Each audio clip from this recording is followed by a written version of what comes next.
சென்னை அண்ணா சாலையில் உள்ள மின் வாரிய தலைமை அலுவலகம் முன் தமிழ்நாடு மின் ஊழியர் மத்திய அமைப்பை சேர்ந்த மின் வாரிய ஊழியர்கள் காத்திருப்பு போராட்டத்தில் ஈடுபட்டுள்ளனர்.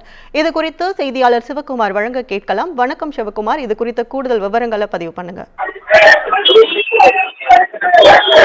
அதாவது காலி பணியிடங்களை நிரப்ப வேண்டும், மின்வாரியத்தில் பல கூறுகளாக பிரித்து தனியார் மயமாக்குவதை தடுத்து நிறுத்த வேண்டும் உள்ளிட்ட 20 அம்ச கோரிக்கைகளை வலியுறுத்தினார். மின்வாரிய ஊழியர் சங்கம் சார்பில் சென்னை அண்ணா சாலையில் இருக்கக்கூடிய மின்வாரிய தலைமை அலுவலகம் முன்பாக காத்திருப்பு போராட்டத்தில் ஈடுபட்டு வந்துருக்காங்க. இந்த காத்திருப்பு போராட்டத்தில் காவல்துறை அனுமதி மறுக்கப்பட்ட நிலையில அவர்கள் அலுவலகம் வாயிலாக சாலை ஓரத்திலேயே தற்போது காத்திருப்பு போராட்டத்தை ஈடுபட்டு வந்துட்டு இருக்காங்க. அதாவது மின்வாரிய தொழிலாளர்கள் காத்திருப்பு போராட்டத்திற்கு காவல்துறை அனுமதி மறுத்துள்ள நிலையில அனுமதி மீறி இந்த போராட்டம் நடைபெற்று வருகிறது.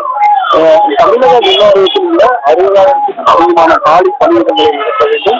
ஏற்கனவே 3 பிரிவுகளாக செயல்பட்டு வரும் தமிழ்நாடு மின்சார வாரியத்தை மேலும் பல கூறுகளாக பிரித்து தனியார் மயமாக்கும் நடவடிக்கை எடுப்பதை தடுத்து இருக்க வேண்டும்.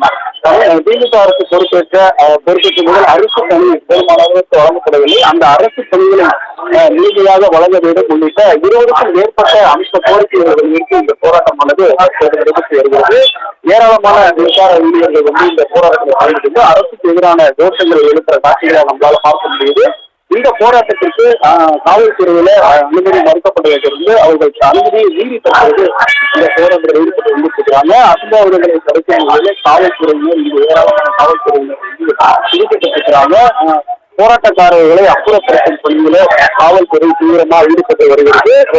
காவல்துறையின் அனுமதியை மீறி தற்போது இந்த போராட்டமாக வருவதால் சென்னை அண்ணா சாலையில மிகுந்த பரபரப்பான சூழல் காணப்பட்டு வருகிறது. ஏனென்றால் அண்ணா சாலை ஓரமாகவே இந்த போராட்டமாக நடைபெற்று வருகிறது. இதனால் பொதுமக்களும் சில